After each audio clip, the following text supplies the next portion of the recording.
নির্বাচনে নিষেধাজ্ঞার মধ্যে আর যেসব চলবে না, নির্বাচনের আগের দিন, নির্বাচনের দিন এবং নির্বাচনের পরের দিন বাইক কিংবা গাড়ি ঘোড়া নিয়ে বের হলে বিপদে পড়তে পারেন আপনিও। আসসালামু আলাইকুম। আসন্ন ত্রয়োদশ জাতীয় সংসদ নির্বাচন এবং গণভোটে সাধারণ জনগণের জন্য বিশেষ কিছু নির্দেশনা রয়েছে নির্বাচন কমিশন থেকে। সবার প্রথমে যেটা জানাবো সেটা হচ্ছে যে সকল যানবাহন চলবে না আজকে 11ই ফেব্রুয়ারি রাত 12টা থেকে 13ই ফেব্রুয়ারি রাত 12টা পর্যন্ত মোটরসাইকেল চালকদের উপর বিধিনিষেধ করা হয়েছে।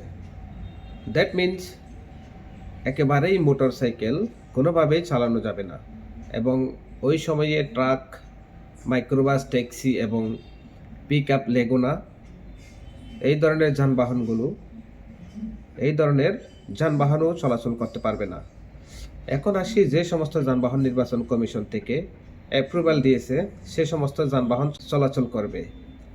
শুরুতেই যদি বলি, নির্বাচন কমিশন থেকে যে সমস্ত গাড়িকে স্টিকারের মাধ্যমে অ্যাপ্রুভাল দেওয়া হবে শুধুমাত্র সেই সমস্ত গাড়িগুলোই চলতে পারবে। দ্বিতীয়ত, জরুরি সার্ভিস যেমন police, BGB, RAB, magistrate, army, এক কথায় ডিফেন্সের যে সমস্ত বাহিনী নির্বাচন ফিল্ডে কাজ করবে তাদের সবার গাড়ি চলবে। সাথে আরও গুরুত্বপূর্ণ বিষয় যেমন ফায়ার সার্ভিস, অ্যাম্বুলেন্স, ওষুধ প্রশাসনের গাড়ি, গণমাধ্যমের গাড়ি এবং বিদেশ যাত্রীদের যে সমস্ত গাড়িগুলো ব্যবহার করা হবে সেগুলো চলবে। তবে বিদেশ যাত্রী কিংবা বিদেশ থেকে আসা যাত্রীদের ক্ষেত্রে বিমানের টিকিট থাকা অবশ্যই বাধ্যতামূলক হিসেবে গণ্য হবে। এখন আসি সবচেয়ে যেটা গুরুত্বপূর্ণ বিষয়, সেটি হচ্ছে দূরপাল্লার কিংবা ডিস্ট্রিক্ট যানবাহন যেমন যাত্রী বহনকারী বাস চলাচল করার ক্ষেত্রে দুটি মত পোষণ করতে দেখা যাচ্ছে। প্রথমত হচ্ছে ডিস্ট্রিক্ট বাসগুলো district magistrate, metropolitan police commissioner যদি চায় যে জনগণের সুবিধার ক্ষেত্রে বিশেষভাবে গভর্নমেন্ট অনুমোদিতকরণের মাধ্যমে বা নির্বাচন কমিশন থেকে অ্যাপ্রুভাল নিয়ে কিছু বাস চলাচল করতে পারবে অনুমতি নিয়ে। আর দ্বিতীয়ত হচ্ছে ডিস্ট্রিক্ট বাস কিংবা দূরপাল্লার বাস যে কোনো সময় চলাচল করতে পারবে বলে প্রশাসনের মাধ্যমে জানা গিয়েছে। এখন অনেকেই যদি মনে করেন আমার মন গড়া কথা কিংবা কিছু ভুলভাল বলে দিয়েছি, তাহলে অবশ্যই সেটা আপনার ভুল হিসেবে গণ্য হবে।